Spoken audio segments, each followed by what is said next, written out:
नमस्कार दोस्तों, बात करते हैं सुप्रीम कोर्ट की एक ताज़ा जजमेंट की। 11 साल के एक बच्चे, उसका रेप होता है और उसको जान से मार दिया जाता है। उस मामले में एक अक्यूज को पकड़ा जाता है, उसका ट्रायल होता है। उसी के बारे में ये केस है। रिसेंटली एक दिन पहले सुप्रीम कोर्ट ने इस मामले में अपना जजमेंट दिया है। 3 जजों की बेंच, जिसमें justice L Nageswara Rao, justice B R Gavai और जस्टिस नागरत्ना उस बेंच के मेंबर थे, उन्होंने रिसेंटली अपना फैसला दिया है इस मामले में। इसमें केस टाइटल जो है वो भगवानी versus state of Madhya Pradesh है। भगवानी राम जो है वो अक्यूज्ड है इसमें, और 25 वर्ष उसकी उम्र थी जब उसने ये जो है क्राइम कमिट किया था। क्राइम जब उसने किया था, उस पर जो एलिगेशन यही है कि उसने उस 11 साल की बच्ची के साथ रेप किया, उसकी गला दबा करके हत्या कर दी, और रेप से पहले उसका किडनैपिंग किया एक्चुअली, और रेप किया, उसकी गला दबाकर हत्या की। उसके बाद जो है जो उसकी डेड बॉडी थी उसको भी छुपाया, और एक तरह से वो जो एविडेंस है उसको भी टेम्पर करने की कोशिश की। ये सब उस पर एलिगेशन है। ये एलिगेशन थे, और उस ट्रायल कोर्ट में जो सेशन ट्रायल उसका चला, और सेशन कोर्ट ने पाया कि ये मामला जो है रेयरेस्ट ऑफ रेयर की कैटेगरी में आता है। और चूंकि डेथ के मामले में दो ही जो पनिशमेंट होती हैं, या तो डेथ पेनल्टी या तो लाइफ इम्प्रिजनमेंट, और इस केस में सेशन कोर्ट ने भगवानी राम को जो है डेथ पेनल्टी अवार्ड की। मामला जो है हाई कोर्ट में गया। हाई कोर्ट ने भी इस मामले में जो है जो ट्रायल कोर्ट का फैसला था उसको अपहेल्ड किया, और उसका कन्विक्शन भी अपहेल्ड हुआ। उसकी जो पनिशमेंट है वो भी वैसी की वैसी रही, डेथ पेनल्टी रही।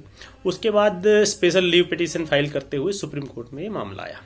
सुप्रीम कोर्ट में ये मामला सुना गया, और इसमें डिटेल्ड जो है आर्ग्यूमेंट हुई। जहां तक कन्विक्शन की बात है, कन्विक्शन जो है सुप्रीम कोर्ट ने भी अपहेल्ड किया कि कन्विक्शन में कोई इशू नहीं है। कन्विक्शन ट्रायल कोर्ट ने और हाई कोर्ट ने सही किया है। लेकिन जो भी मामले होते हैं उसमें अक्यूज्ड के फेयर ट्रायल को एक्सपेक्ट किया जाता है, और इस मामले में जो ट्रायल कोर्ट ने और हाई कोर्ट ने गलती की है वो ये की है कि होता क्या है, फेयर ट्रायल का एक प्रिंसिपल ये होता है कि जब मामला पूरा हो जाता है, ट्रायल कंप्लीट हो जाता है, तो उसमें जो है जब सबसे पहले तो ये अनाउंस करना होता है कि भाई जो व्यक्ति अक्यूज्ड है वो कन्विक्ट हुआ है या उसका एक्विटल हुआ है।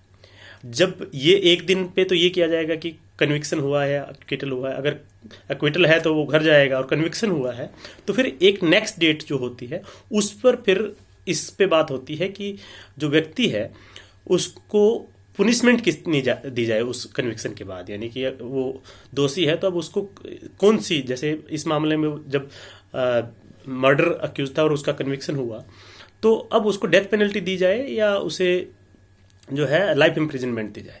इस मामले में क्या हुआ था कि सेम डे जो है ट्रायल कोर्ट ने उसको कन्विक्ट किया, और उसी दिन जो है एक सेपरेट ऑर्डर में कोर्ट ने उसे डेथ पेनल्टी अवार्ड कर दी। अब सुप्रीम कोर्ट का ये कहना है कि ये एक सेटल्ड रूल है कि जब कन्विक्शन किया जाता है उसके बाद जो है सेपरेट हियरिंग होती है उसके लिए, जो कन्विक्शन जो पनिशमेंट के लिए।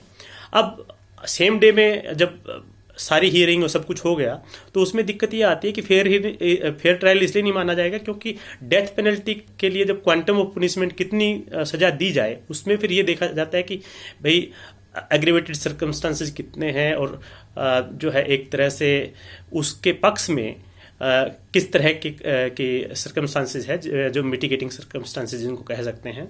कि जैसे इस केस में सुप्रीम कोर्ट ने माना कि जो व्यक्ति था वो शेड्यूल्ड ट्राइब कम्युनिटी से आता है, उसके साथ ये है कि वो व्यक्ति जो है उसका कोई पास्ट ऐसा रिकॉर्ड नहीं रहा है, क्रिमिनल रिकॉर्ड, वो मैनुअल लेबर है, उसकी सोशियो इकोनॉमिक कंडीशन ऐसी है।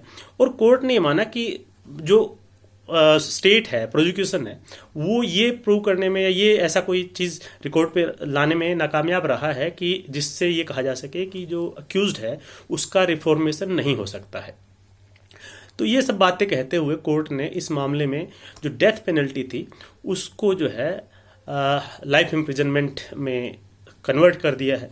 अब लाइफ इम्प्रिजनमेंट जनरली जब होता है तो उसमें क्या होता है कि ऐसा कहा जाता है कि भाई जो रेमिशन मिल सकता है, इसमें रेमिशन मिलने के बाद जैसे लोग जनरली कॉमन जो लोग ये जानते हैं कि भाई 14 साल में ऐसा हो जाता है कि लाइफ इम्प्रिजनमेंट जो होती है वो रेमिशन वगैरह मिल करके 14 साल में वो कंप्लीट हो जाती है। लेकिन इस मामले में और ऐसे ही मामलों में जहां पर आजकल जो है डेथ पेनल्टी को एक लाइफ इम्प्रिजनमेंट में जब कन्वर्ट किया जाता है, कोर्ट इस तरह से कुछ करता है, तो ऐसे मामलों में एक फिक्स्ड टेन्योर की इम्प्रिजनमेंट देता है। जैसे इस मामले में कोर्ट ने कहा है 30 वर्ष की सजा उसे भुगतनी होगी विदाउट रेमिशन, यानी कि उसको कोई रियायत नहीं दी जा सकती, 30 साल के बाद ही वो जेल से बाहर आ सकता है, ये कोर्ट ने कहा है।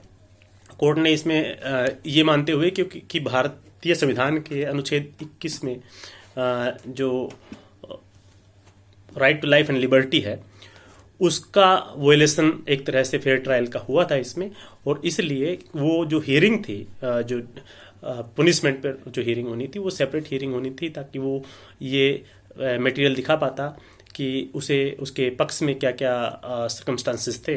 और इसमें ओवरऑल जो है प्रोसिक्यूशन की तरफ से यानी कि स्टेट की तरफ से स्टेट ये दिखाने में नाकामयाब रहा है कि जो क्रिमिनल है, जो कन्विक्ट है इस मामले में, उसका रिफॉर्मेशन नहीं हो सकता है, उसमें सुधार नहीं हो सकता है। लेकिन कोर्ट ने माना है कि ये जो मामला था ये जघन्य अपराध था, और इसी को ध्यान में रखते हुए कोर्ट ने विदाउट रिमिशन 30 साल की सजा इस मामले में सुनाई है।